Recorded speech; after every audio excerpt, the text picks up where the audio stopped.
मोदी का समुद्र मंथन। नमस्कार, आप देख रहे हैं विशेष। आपके साथ मैं हूं चित्रा त्रिपाठी।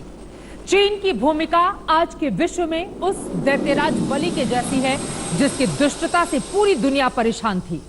तब जिस तरह देवताओं ने अमृत के लिए समुद्र मंथन किया था, अब उसी तरह से प्रधानमंत्री मोदी ने सामरिक समुद्र मंथन की योजना बना ली है।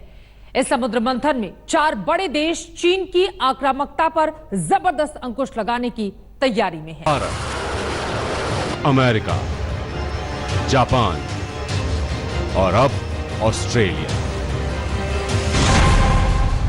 चीन के खिलाफ समंदर में भारत का चक्रव्यूह।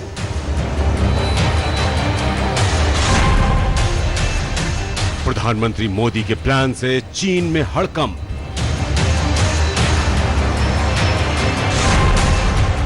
पहले लद्दाख से धकेला, अब समंदर में शक्ति प्रदर्शन।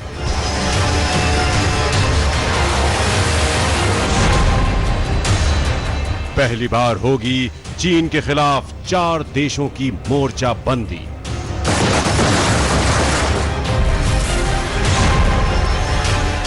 चार देशों के चक्रव्यूह से तिलमिलाया चीन।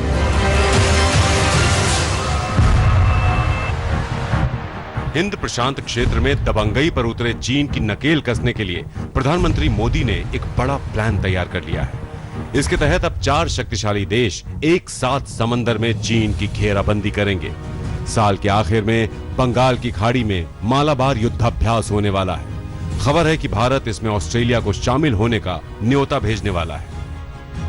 लद्दाख के अलग अलग इलाकों में दोनों सेनाओं के बीच पहले चरण का डिसएंगेजमेंट पूरा हो चुका है। एनएस अजीत डोभाल और उनके समकक्ष की बातचीत के दौरान भी इस बात पर सहमति बनी थी कि दोनों सेनाओं को अपनी परमानेंट लोकेशन पर वापस जाना होगा।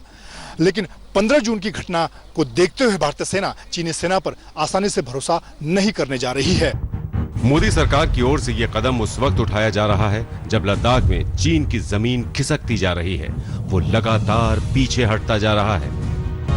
इस तरह जमीन पर कदम पीछे खींचते जा रहे चीन को 4 देशों को साथ लाकर समंदर में भी शांत करने की तैयारी है। अमेरिका और जापान के साथ भारत चाहता है कि ऑस्ट्रेलिया मालाबार युद्धाभ्यास का हिस्सा बने। मालाबार में भारत ऑस्ट्रेलिया को शामिल करने को क्यों सोच रहा है? देखिए, हमारा जो रिलेशनशिप है ऑस्ट्रेलिया के साथ एक बहुत संगीन रिलेशनशिप है। और अभी जैसे 1 महीना पहले जब प्राइम मिनिस्टर मोदी की उनके प्राइम मिनिस्टर के साथ बात हुई थी और एक हम कॉम्प्रिहेंसिव स्ट्रेटेजिक पार्टनरशिप में एंटर कर चुके हैं। और ऐसा नहीं है कि हम ये किसी मतलब के लिए कर रहे हैं, क्योंकि इंडो पैसिफिक में आप देख रहे हैं दोनों कंट्रीज, हम दोनों लोकतांत्रिक कंट्रीज हैं, डेमोक्रेसीज हैं, बहुत बड़ी डेमोक्रेसीज हैं और बहुत क्रेडिबल नेवीज हैं।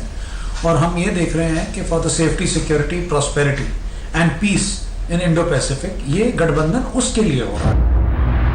विवादित दक्षिण चीन सागर में चीन की मजबूत होती सैन्य मौजूदगी को देखते हुए मालाबार युद्धाभ्यास बेहद अहम हो गया है।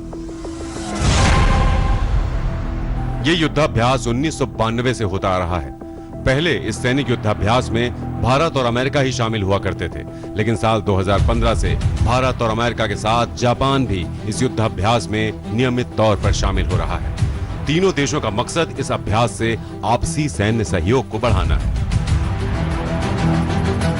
इसमें ऑस्ट्रेलिया को शामिल किए जाने की खबरों से चीन की नींद उड़ गई है।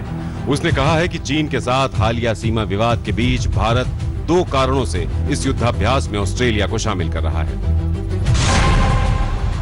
पहला, चीन पर इस युद्धाभ्यास के जरिए दबाव डालना है, जबकि दूसरा, चीन के खिलाफ एक रणनीतिक गठबंधन को तैयार करना है। भारत की रणनीति पूरे हिंद महासागर और दक्षिण प्रशांत क्षेत्र में अपने प्रभाव क्षेत्र का विस्तार करना है। विस्तारवादी चीन के लिए भारत को विस्तारवादी बताना हास्यास्पद है।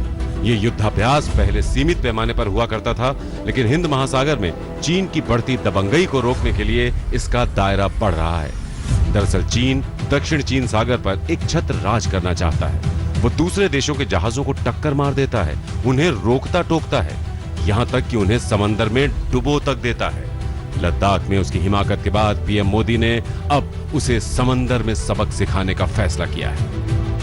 अब सिचुएशन और सर्कमस्टांसेस ऐसे बन चुके हैं कि अब डिफेंस का रोल बढ़ता नजर आ रहा है मेरे को। और अब ऑस्ट्रेलिया ज्वाइन करेगा टू द क्वाड एंड अब मलाबार एक्सरसाइज जो एक साल पैसिफिक में होती थी और एक साल जो इंडियन ओशन में होती थी, अब ऑस्ट्रेलिया मोस्ट प्रॉब्ली इसको ज्वाइन करेगा और मेरे को पूर्ण विश्वास है कि ज्वाइन करेगा। और मैं आपको ये भी बता दूं, ऑस्ट्रेलिया के साथ इंडिया का बहुत अच्छा रिलेशनशिप है और हमारी ऑस इंडेक्स बायलैटरल एक्सरसाइज होती है उनके साथ। हाल ही में ऑस्ट्रेलिया और भारत ने हिंद प्रशांत में सैन्य सहयोग का समझौता किया था, जिसके तहत दोनों देश एक दूसरे के सैन्य अड्डों का इस्तेमाल कर सकेंगे। इस समझौते से पीएम मोदी ने चीन को संदेश दिया था कि वो हिंद प्रशांत क्षेत्र में दबंगई से बाज आए। मेरा मानना है कि भारत और ऑस्ट्रेलिया के संबंधों को और सशक्त करने के लिए ये परफेक्ट समय है, परफेक्ट मौका है। अपनी दोस्ती को और मजबूत बनाने के लिए हमारे पास असीम संभावनाएं हैं। इस बीच चीन के सरकारी अखबार ग्लोबल टाइम्स ने दावा किया कि भारत अगर ऑस्ट्रेलिया को आधिकारिक निमंत्रण भेजता है तो वो इसे जरूर स्वीकार करेगा, क्योंकि ऑस्ट्रेलिया और चीन के बीच भी संबंध तनावपूर्ण है। लद्दाख में चीनी सेना के साथ तनातनी के बीच इस बार का मालाबार युद्धाभ्यास कई मायनों में खास है।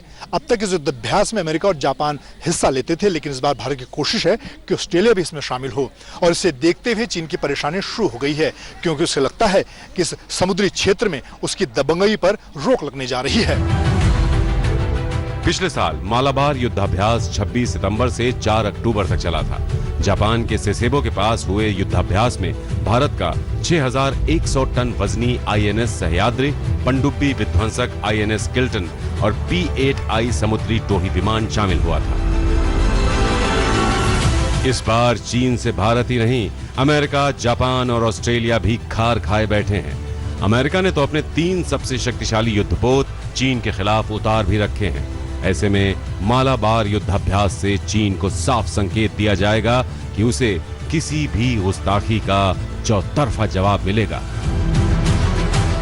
मंजीत नेगी, दिल्ली आज तक। कुछ साल पहले तक चीन की नौसेना को बेहद कमजोर समझा जाता था। आज की तारीख में चीन की शक्ति समुद्र में अमेरिका के बाद दूसरे नंबर पर है। यही वजह है कि वो अमेरिका को बार बार आंख दिखाने से भी नहीं डरता है। इस महीने की शुरुआत में चीनी नौसेना ने एक बड़ा युद्धाभ्यास किया। इसके बाद अमेरिका चीन में युद्ध तक की नौबत आ गई। दक्षिण चीन सागर में चीन अपनी ताकत बढ़ाता जा रहा है। इसी महीने की शुरुआत में उसने इस इलाके में एक आक्रामक युद्धाभ्यास किया। इस दौरान उसके नौसैनिक जहाजों ने छोटे छोटे द्वीपों पर कब्जा जमाने की अपनी ताकत का प्रदर्शन किया। चीन की दादागिरी का अंदाजा इसी बात से लगाया जा सकता है कि उसने जानबूझकर उन पैरासेल द्वीपों के पास युद्धाभ्यास किया जिन पर विवाद है। इंडोनेशिया और ताइवान इनमें से कुछ द्वीपों पर अपना दावा करते हैं, लेकिन चीन उसे पूरी तरह खारिज करता है। चीन ने पैरासेल द्वीप समूह के पास 1 जुलाई से 5 जुलाई तक युद्धाभ्यास किया। इस दौरान उसने इस पूरे इलाके में जहाजों की आवाजाही रोक दी। इसका विरोध तमाम देशों ने किया, लेकिन चीन ने उनकी परवाह नहीं की। दरअसल युद्धाभ्यास महज एक बहाना होता है। असल में चीन की नजर इनमें से कुछ अहम द्वीपों पर रहती है जिन पर वो कब्जा जमाना चाहता है। एक माहौल बना दिया है चाइना ने इन साउथ चाइना सी। उसमें छोटी छोटे जो कंट्रीज हैं उनको डरा धमका के उनका जो राइट है, जो उनका हक बनता है वहाँ पर ऑयल एक्सप्लोरेशन करने का, फिशिंग करने का, साइंटिफिक एक्सपेरिमेंट्स करने का, ये कुछ भी अलाउ नहीं कर रहा है चाइना। अभी आप देखिए Vietnam, Philippines, Taiwan, Hong Kong, ब्रूने, Thailand, किसी को भी अलाउड नहीं है। वहाँ पर उन्होंने एक इमेजिनरी लाइन बना दी है, 9 डैश लाइन, और उसको एक बेसिस बना के सबको बोल रहे हैं कि आप सब यहाँ से हटिए और पूरा साउथ चाइना सी हमारा है। यही नहीं, अमेरिकी रक्षा विशेषज्ञों के मुताबिक चीन का मकसद किसी दूसरी सेना पर हमला करने का अभ्यास करना भी नहीं होता। ऐसे युद्धाभ्यास के बहाने वो अपने पड़ोसी देशों में भय पैदा करना चाहता है। यही वजह है कि इंडोनेशिया, मलेशिया और फिलीपींस जैसे देश चीन के युद्धाभ्यास का विरोध करते रहे। इसके बावजूद चीन अपने पड़ोसियों को अपनी सेना और सत्ता की ताकत से धमकाना नहीं छोड़ता। चीन एक तरफ जहां लद्दाख में भारत से भिड़ रहा था, वहीं दूसरी तरफ वो मलेशिया और वियतनाम के जहाजों को साउथ चाइना सी में निशाना बना रहा था। यही नहीं, 2 बार उसने अपने युद्धपोत को ताइवान की खाड़ी के बीच से गुजारा। चीन की इन हरकतों के बाद ही अमेरिका ने जवाबी कार्रवाई की। साल 2017 के बाद पहली बार अमेरिका ने अपने 3 संघारक विमान वाहक पोतों को दक्षिण चीन सागर में उतारा। उसने चीन को दिखाया कि कोरोना संक्रमण की वजह से अमेरिका की ताकत में कोई कमी नहीं आई है। दूसरी तरफ चीन भी अमेरिका को आंखें दिखाने से बाज नहीं आया। उसने अपने तट के करीब आने वाले अमेरिकी विमानों को मार गिराने की धमकी दे डाली।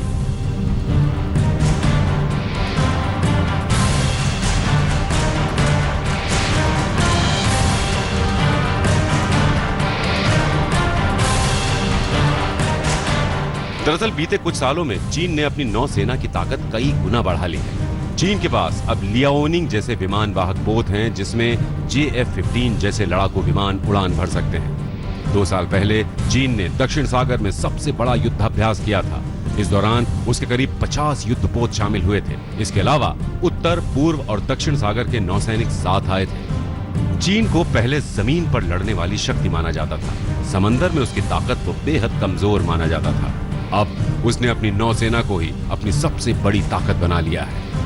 दक्षिण चीन सागर में उसने ऐसे ऐसे कृत्रिम द्वीप बना लिए हैं जिनसे अमेरिका भी हैरान है। ऐसे कृत्रिम द्वीपों पर उसके सैनिक ठिकाने हैं।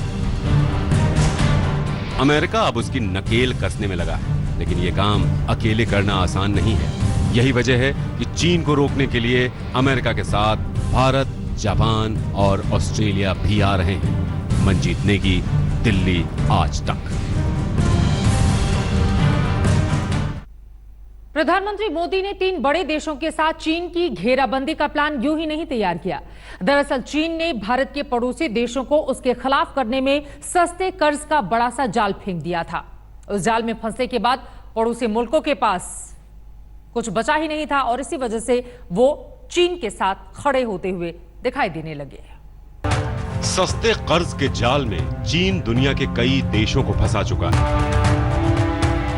पाकिस्तान पर चीन का 6.7 अरब डॉलर का कर्ज है। सीपेक परियोजना के बहाने चीन पाकिस्तान में घुसा और फिर उसे कर्ज के बोझ तले ऐसा दबाया कि वो अब उसके चंगुल में फंस गया है। ऐसा ही हाल श्रीलंका का भी है। चीन ने श्रीलंका को 1.26 अरब डॉलर का कर्ज दिया। बदले में चीन ने श्रीलंका के हम्बनटोटा पोर्ट प्रोजेक्ट पर कब्जा जमाया। अब 99 साल तक श्रीलंका का यह बंदरगाह चीन के नियंत्रण में रहेगा। नेपाल भी चीन के सस्ते और आसान शर्तों वाले कर्ज के जाल में फंसा है। कोरोना संक्रमण के दौरान चीन ने बांग्लादेश को भी ऐसे ही कर्ज का ऑफर दिया है। ये वो देश हैं जो भारत के पड़ोसी हैं और इन्हें कर्ज के जाल में फंसाकर चीन अपनी मौजूदगी दर्ज करा रहा है। ये भारत को घेरने के लिए चीन की आर्थिक चाल है। आज तक ब्यूरो। नमस्कार, मैं हूं अंजना ओम कश्यप। हमें उम्मीद है ये वीडियो आपको पसंद आया होगा। लेटेस्ट खबरों के लिए यूं ही देखते रहिए आज तक और इस वीडियो के पसंद आने पर लाइक, शेयर एंड सब्सक्राइब करना ना भूलें।